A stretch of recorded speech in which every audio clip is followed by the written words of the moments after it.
Hey, how's it going, guys? Coming at you with a quick little video here on some pretty interesting things that I really don't see a lot of people kind of covering.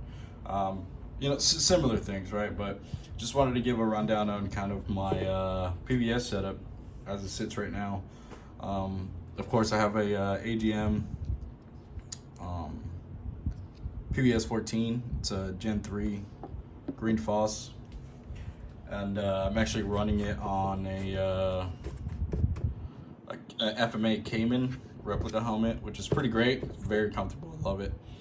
I guess I'll just do a quick run through on here. So I've got a G24 replica mount, Peltor headphone mounts with the Walker razors, a Mohawk in the back, but yeah, it's a pretty cool little setup there. So the first mount that I bought for my actual setup here was this Wilcox G11. I believe that's what it is. Yeah, Wilcox G11 with the stock J-arm there, which is great. This is a force to overcome mount, and has an auto shut off with the J-arm whenever you lift it. So that's a really neat setup. And I will say the G11 mount's pretty great.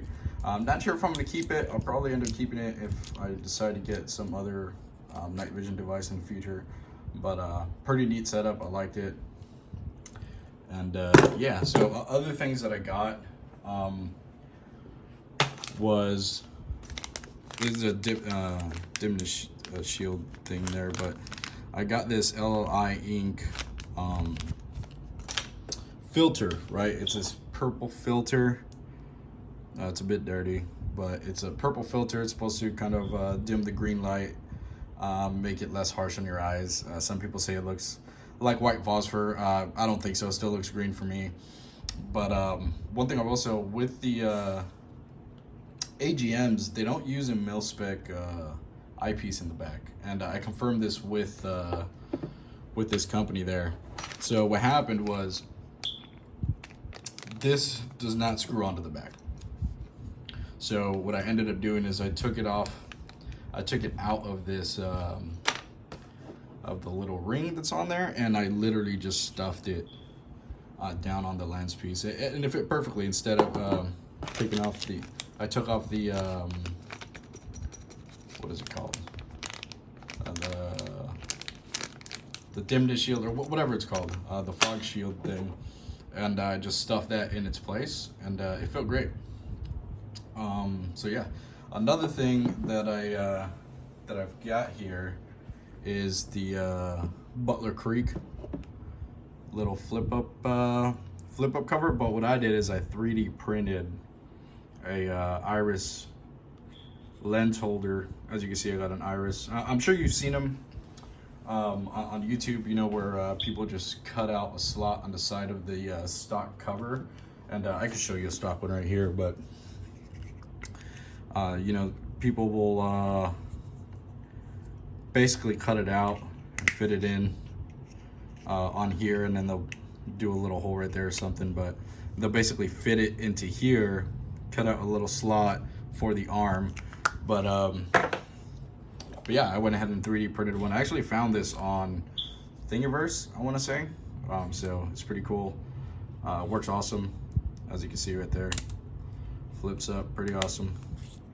And you can adjust from near to far. And yeah, that's a pretty sweet upgrade for me. And it gives you space to put another sacrificial lens under there. Now the next thing that I got was this green light, what is this called? It's the green interface, or what is it called? I'm not sure exactly what it's called, but basically it stops green light from coming in. As you can see, it's light interference filter. So as you can see, this seems to be a standard issue. As you can see, Washington, December 25th, 1991. This was brand new. It was old stock. I wanted it for 12 bucks on eBay. So that was a win. It came with the little cover there. And as you can see, it just screwed onto the front. I will say that this one did screw onto the front, so I had no problems there. So it looks like the front lens at least is mil-spec. So pretty awesome. Now, the next thing I want to talk about is something I don't see anybody really talking about now. I'm sure you guys seen the panel bridge. Not sure what company sells it, but they run around $400 to $500. I'm not quite sure. But as you can see, I have a single arm mount here, which lets you switch from right to left eye pretty easily. And these are made out of nylon, I will say. So they're pretty tough. And they have two versions. So they have the single arm version, which obviously I don't have another PVS or another device to run the dual mount, but I am planning on buying another one, so that is why I bought the panel bridge. Now, each of these are about $20 a piece.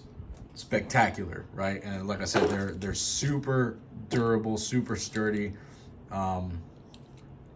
I mean, you might want to switch out the bolts on here, but you know, I tightened them up. They have,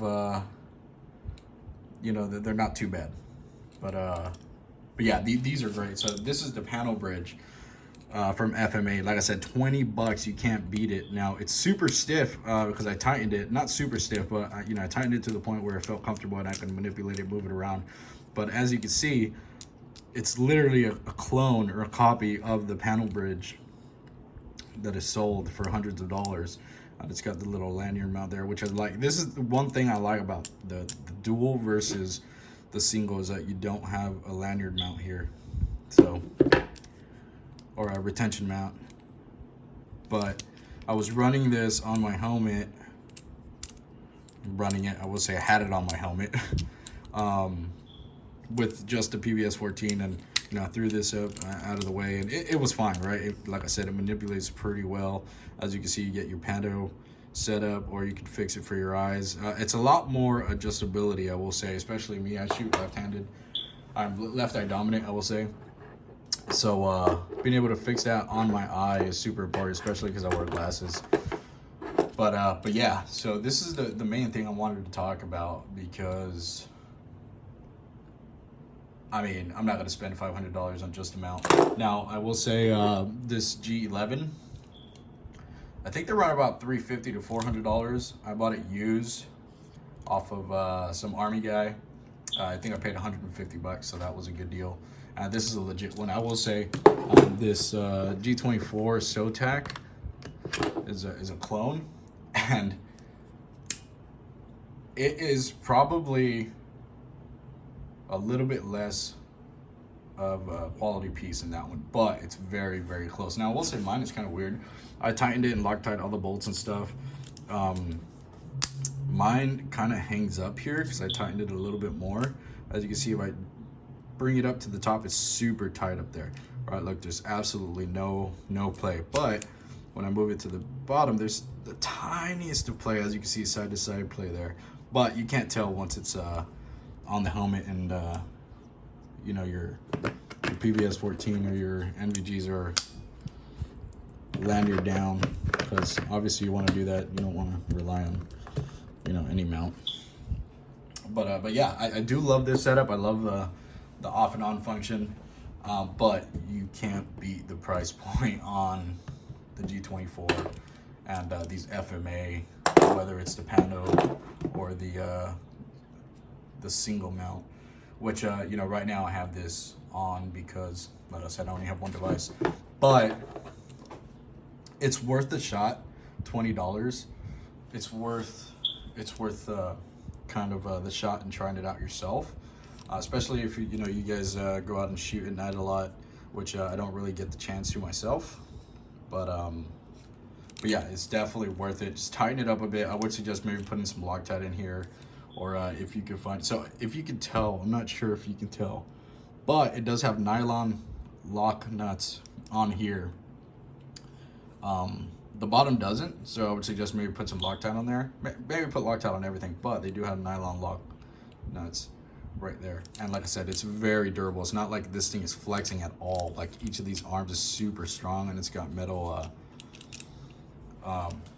metal screws there, probably pot metal, but they work nonetheless. And as you can see, usually with cheap screws, my screwdriver will tear these up, the ends. And as you can see, nothing really teared up on them. And I didn't use a flat blade, a long blade that you should. Maybe you can see a little nick there, but yeah, these mounts are amazing. Like I said, look at that, right? Like it's not moving unless I do it really hard, which, all you need to do is tighten it a little bit more, but these things are awesome. For 20 bucks a piece, I think this one was probably like 18 bucks. This was $20. And of course you have to wait a couple weeks. But for 20 bucks versus the $400, $500 you're gonna spend, I would say try it out. Go out and get one, and kind of run it and see how you like it. Like I said, with your retention system on, this is never gonna fall out, right? And I will say that the fit in here is super snug. It locks in perfectly. It's not like there's wobble or anything. So that's another great feature there. But yeah, I figured I'd do this quick video. I say quick video, but it's been 11 minutes. I figured I'd do this quick video so you guys can see a cheaper option for your mounting system on your Pvs-14 or any sort of NVG you have. Now, I will say, if you do like the video, go ahead and like it, share it with anybody you know that has NVGs. Also, if you don't have a 3D printer and you want one of these iris lens caps, message me, send me an email, libertyarmsco@gmail.com, and maybe I can sell you one for like $5 or something like that. But yeah, that's pretty nifty. And I will say I did start a Patreon. The info is on my about page. If you want to go ahead and join that, you can. I'm new to it, so I'm not sure exactly kind of what to do in that case. But yeah, more things to come. Still waiting on the suppressor to come in. I'm planning a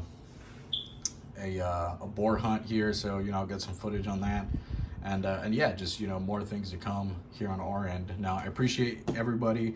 We're almost at 650 subs, shooting to 700, right? So that's such an accomplishment for me. I want to thank each and every one of you who hit that subscribe button, and I just appreciate it, and it shows that you guys like what I'm putting out. So until the next one, I appreciate you guys for watching.